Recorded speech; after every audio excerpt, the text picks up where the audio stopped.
વર્ષોની મહેનત, કરોડોનો ખર્ચ, અઢળક આશા અપેક્ષા છતાં પરિણામ શૂન્ય। વાત છે કલ્પસર યોજનાની। ખંભાતમાં અખાતમાં મોટો બંધ બાંધી જળાશય બનાવવાની આ યોજના હજુ કાગળ પર જ છે, પણ સવાલ એ છે કે આ યોજનાને કોનું ગ્રહણ લાગ્યું છે?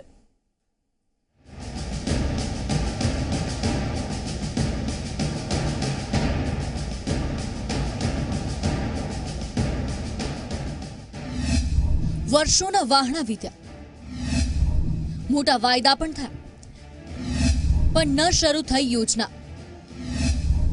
કલ્પસર યોજના પરનું ગ્રહણ ક્યારે હટશે? સારો વિચાર આવવો એ જુદી વાત છે, અને આ વિચાર પર અમલ કરવો તે અલગ વાત છે। કંઈક આવું જ થયું કલ્પસર યોજના મુદ્દે।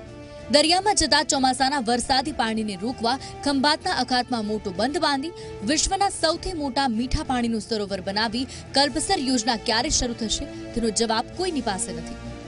આમ તો આ યોજના વિશે 80ના દાયકાથી જ વાતો શરૂ થઈ ગઈ હતી, પણ આ યોજના શરૂ કરવાનો જુસ્સો દેખાડ્યો તત્કાલીન મોદી સરકારે। ખંભાતના અખાતમાં ભાવનગર જિલ્લાથી ભરૂચ જિલ્લા વચ્ચે 29 કિલોમીટર લાંબો બંધ બાંધી મોટું સરોવર બનાવવાનો પ્રોજેક્ટ છે કલ્પસર।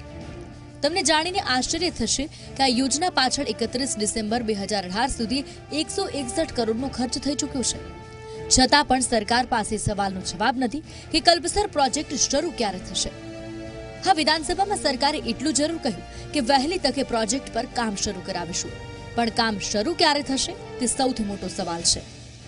કે સરકારે અત્યાર સુધીમાં જે ખર્ચ કર્યું છે એ ખર્ચ કરવાનું એ ચાલુ જ રાખશે, એને રાખવું પડશે। ગમે તે પક્ષની સરકાર હશે, એને કલ્પસર કર્યા વિના છૂટકો જ નથી, એ સિવાય કોઈ ઉપાય જ નથી। પ્રોજેક્ટમાં વિલંબ કેમ?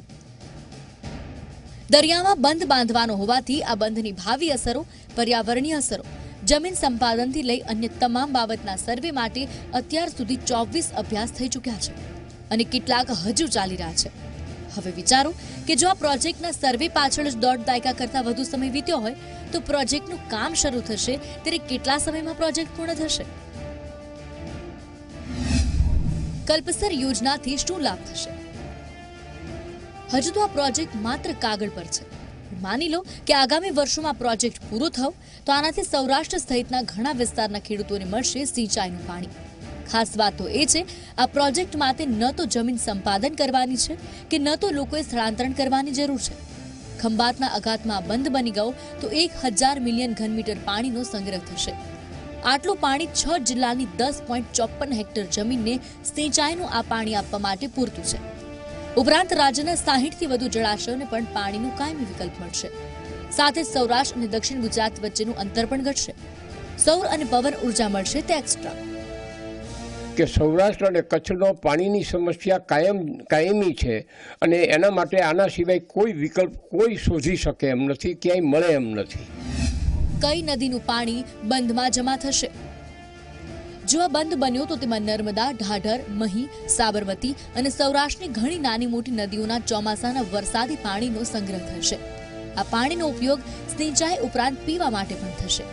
નર્મદા યોજના પછી આ ગુજરાતની સૌથી મોટી યોજના છે, પણ આ લાભ લોકોને ત્યારે જ મળશે જ્યારે આ યોજના શરૂ થશે।